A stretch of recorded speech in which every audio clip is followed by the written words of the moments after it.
I can't not talk about this. As a League of Legends enjoyer, I guess. Well, more like a League of Legends prison slave. I need to say my piece. This song is it's pretty good. It's actually really fucking good. And the video is even more beautiful. I'm glad they're sticking to this like arcane art style because it's my second favorite. The first being the semi-realistic thing they did with like Awaken, like that. Ooh, that was, to me, that's peak right there. But you know what? I love the arcane art style. I'm a huge fan of like using a 3D medium with like 2D effects.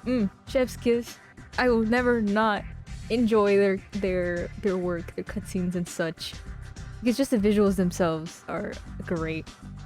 I also appreciate how much more personality Heartsteel has compared to KDA. They were animated to be so feminine and perfect that they barely change facial expressions. Meanwhile, every member of Heartsteel shows a lot of emotion. I like how subtle they are too, and sometimes they're just like in the background or just appear for like a frame or two. Ezreal especially, I think he has a lot of adorable faces. And Kayn, honestly, he just reminds me of Jinx. A lot of the faces he makes, or a lot of just like the motions, remind me of this particular version of Jinx.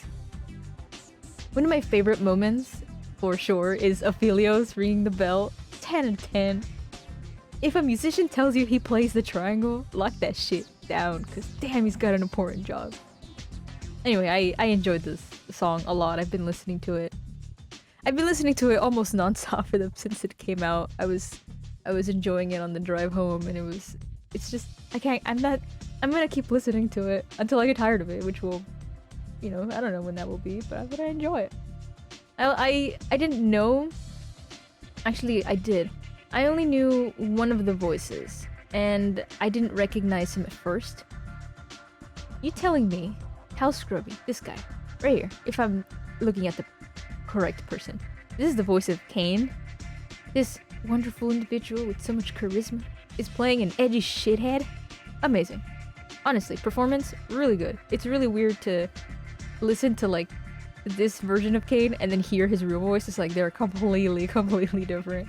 Also, hooray for, and I apologize because I'm probably going to pronounce this incorrectly, BAEKHYUN voicing Ezreal. I don't know a lot about him. I'm not a K-pop fan, but apparently he's an Ezreal user, and honestly, his voice and energy fits him perfectly.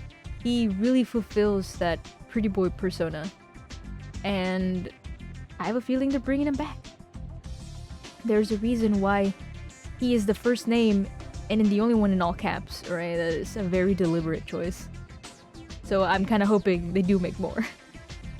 I predicted this, and I hate that I don't have it recorded. Since the start of KDA, I've been talking about how Riot Games should capitalize on the success of a girl band and make a boy band. I'm surprised they didn't do it sooner, but I'm glad it's here now. I remember making a list of which characters would be picked, and I was almost 100% accurate. I didn't expect Cassante to be there, and I don't think he was on my list. He wasn't even a champion, actually, when I made this list, so, I mean, cool, right? But I guess it makes sense. New champ. Still a cool character, though. I really like him. I also forget Aphelios exists, so yeah. But he totally has that pretty boy energy, so it makes sense as well.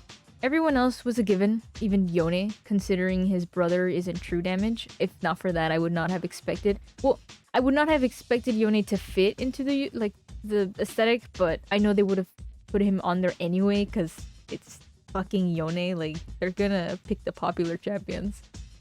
This guy has really nice skins. He's getting attention, which is great, but what about all the other champs that have absolutely nothing? I was hoping to see characters like Draven or Jhin, but they do not fit the theme at all. I can't imagine them being bros with anyone, so obviously that wasn't gonna happen.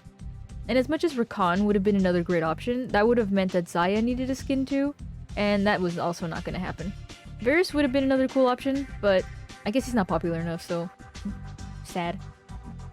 All in all, I like the character designs. They all have a similar style, but with their own unique touches. I also found it funny that at the start, when everyone's getting ready for like what I assume is the heist, Kane's task is to expose his abs, and apparently that's his thing. I mean, yeah, right, he's always been shirtless, that's like his literal thing. But because even Ross invites him to do it, and then the scene towards the end definitely shows his narcissism, so yeah, I see it. It's also cute that this version of him is really into pentakill, but he's too cool for school, so we gotta play some moves. I don't know, I like Kane. I really do. I have a poster of him on my wall. I'm looking at it right now. But honestly, I'm there for Ross 100%. And while I'm not ecstatic about his outfit, I do like that his horns are implied, which sort of made me wonder. And these will probably be answered eventually or once I hear more of the voice lines, but is like Ross not a thing in this universe? Is it just Kane in a hoodie and a mask? Like, yes, Ross has voice lines, but that's just the game mechanic because he's part of the character, right? Like, Kane has the red eye, so it has to be a thing. Otherwise, it would be like, no, Kane just got pink eye. I'm like, what? No, that's stupid. But otherwise, they'll probably find like a clever way to explain it. I don't know, just that on its own just kind of made me overthink everything, and I'm like, oh god. But you know what? It doesn't matter. I'm overthinking, like I always do. And they have fun interactions, which I have listened to and genuinely have enjoyed. Odyssey Kane is still my favorite in terms of the interactions they have, but hey, I like this one too. Kudos to the animation team. Kudos to the producers. Kudos to the artists. Kudos to pretty much everyone who participated in this, because it's great. Honestly, I enjoyed it. And considering their popularity, they're probably gonna do more, which I really hope for. We haven't had like a full like band album since like I guess Pentakill. Like KDA had a few songs, Seraphine had her own set, but at the magnitude of Pentakill, 3 whole albums. I need this to happen with Heartsteel, please, or at least a 1 album. Because honestly, I love the voices. They all mesh really nicely together. So, hell yes. I look forward to hearing more from Heartsteel because yes, they are fantastic. I'm still probably gonna prefer Pentakill, I'm not gonna lie. But Heartsteel is pretty damn good. They are officially my 2nd favorite out of all the bands they've made. So, whoo, yay! Anyway, let me know what you think. I'm excited to play. I mean, I don't play any. Well, do I play any of these characters? I think I do actually. I've run Set on top and Kane in the jungle. Ezreal, he's fun, but I mainly only ever play him when I do ARAM. And as much as I love to play Kane, I'm really bad at him. So yeah, maybe it'll be a good excuse. Though I still prefer Odyssey Kane. But like, hey, if I ever get that skin. Somehow, somewhere, hell yeah. I am okay with playing more Kane because I miss playing jungle. It's a lot of fun. Anyway, running a tangent for no reason. Woo, Heartsteel, yeah!